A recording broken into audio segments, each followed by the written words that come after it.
Pareho, alam mo ba kung gaano katagal hihintayin ng isang matandang Pilipino ang pensyon niya kung mapatigil ito dahil sa simpleng dokumento na hindi niya alam kung paano gawin? Isipin mo na lang, 8 dekada nang nagtrabaho, nagbayad ng kontribusyon, at sa katandaan, ang inaasahan lang niyang tulong buwan-buwan ay biglang natigil. Ito ang totoong kwento ni Edgardo Singka na nag-abot sa amin ng tanong tungkol sa kanyang pinsan at kapitbahay na matanda na medyo nakakalimutin na rin at ayaw talagang sumama sa opisina ng SSS dahil sa hirap ng paglalakbay. Kung ikaw man ay may lolo, lola o kamag-anak na pensioner na ganito rin ang kalagayan, mananatili ka dito. Dahil ibibigay ko sa iyo ang 3 pinakamadali at pinakapraktikal na paraan para hindi na mahirapan pa sila sa ACOP o Annual Confirmation of Pensioners. Bago tayo magpatuloy, kung sa tingin mong makakatulong ito sa iyo o sa iyong pamilya, i-like na muna ang video na ito at huwag kalimutan ang subscribe dahil marami pa tayong tatalakaying impormasyon tungkol sa SSS at iba pang government benefits na talagang makakatulong sa ating mga pamilya.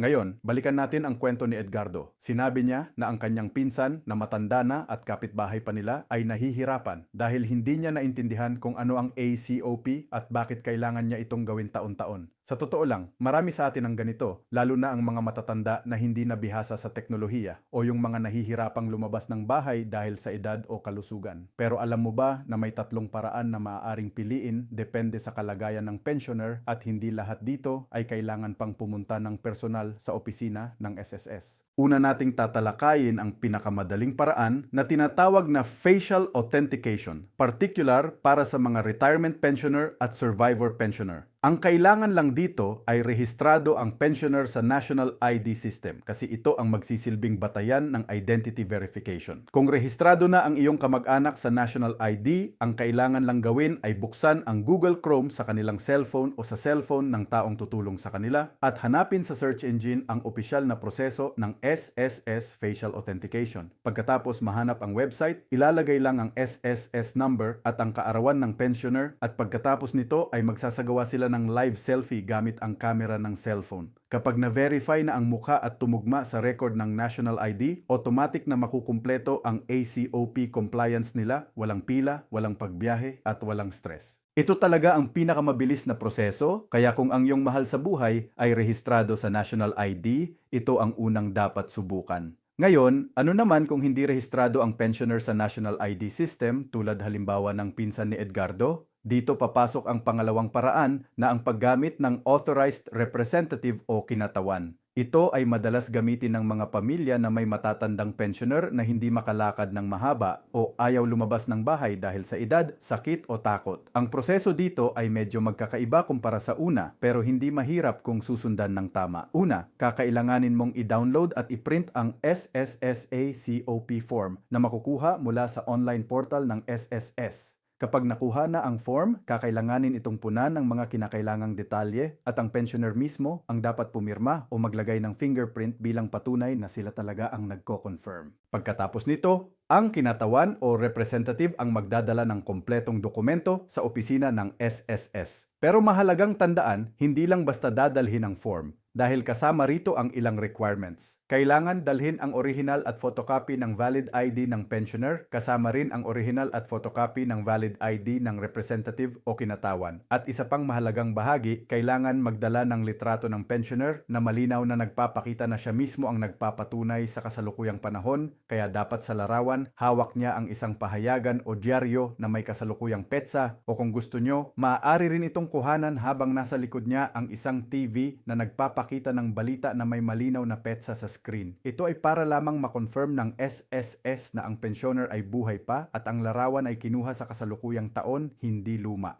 Kaya kung ikaw ang magsisilbing kinatawan ng iyong magulang, lolo, lola o kamag-anak, siguraduhin mong kompleto ang lahat ng ito bago pumunta sa SSS. Dahil kung kulang ang isa sa mga requirements na ito, posibleng hindi tanggapin ang application at mapilitan kang bumalik ulit na sayang sa oras at pamasahe. Ngayon, lumipat tayo sa pangatlong paraan na para sa mga pamilya na mayroon ng access sa internet at gusto nilang gawin ang lahat nang hindi na kailangang lumabas pa ng bahay. Ito ay sa pamamagitan ng video conference gamit ang mga application tulad ng MS Teams or Viber. Ang prosesong ito ay medyo technical kumpara sa dalawang naunang paraan, pero kung meron kang access sa SSS online account, madali lang itong gawin. Una, kakailanganing mag-login ang pensioner o ang kanilang kinatawan na may access sa account sa SSS online portal. Kapag naka-login na, pupunta sila sa seksyon ng mga serbisyo at maghahanap ng option para sa pag-set ng appointment para sa ACOP video conference. Dito, pipili sila kung gagamit sila ng MS Teams o Viber at pipili rin sila ng petsa at oras na pinakamaginhawa para sa kanila. Kapag nasubmit na ang appointment request, kakailanganin nilang maghintay ng kumpirmasyon mula sa SSS na ipapadala sa kanilang email address. Kapag dumating na ang araw ng appointment, ang pensioner ay magsasagawa ng live video call kasama ang isang SSS representative kung saan sila ay tatanungin at i-verify base sa kanilang detalye at ito na ang magsisilbing kumpirmasyon ng kanilang ACOP. Ang ganda ng paraang ito ay maaari itong gawin sa bahay, walang biyahe, basta lang stable ang internet connection at gumagana ang camera at microphone ng device na gagamitin.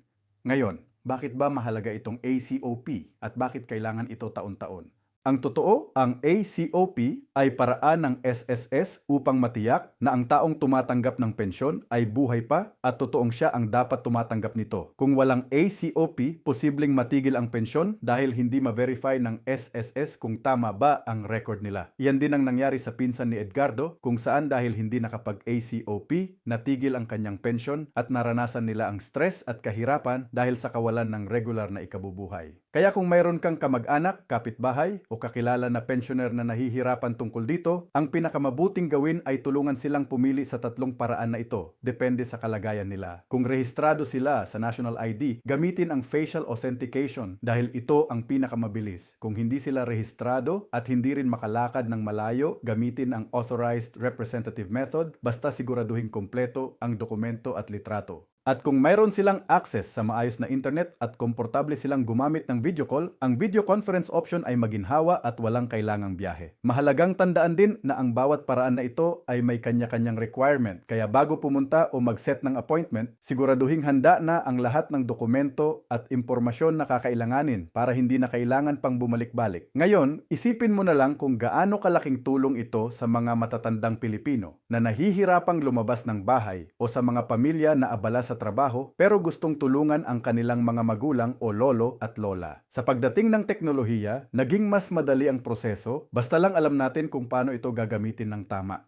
At kung sakaling may katanungan ka pa tungkol sa partikular na sitwasyon, halimbawa kung paano kung walang valid ID ang representative o paano kung hindi gumagana ang facial recognition dahil sa pagtanda ng mukha ng pensioner, mas mainam na direktang tanungin ang SSS sa pamamagitan ng kanilang official hotline o sa pinakamalapit na opisina dahil sila ang pinakatamang magbibigay ng updated na impormasyon base sa kasalukuyang patakaran. Ang layunin natin dito ay bigyan ka ng malinaw na direksyon kung saan magsisimula, hindi para palitan ang opisyal na paggabay ng SSS mismo. Ngayon, bago tayo magtapos, gusto kong hilingin sa iyo ang isang maliit na pabor. Kung natulungan ka ng video na ito o kung mayroon kang kamag-anak na maaaring matulungan ng impormasyong ito, pakishare na lang ito sa kanila dahil marahil sila ang kasalukuyang naghihintay ng ganitong gabay.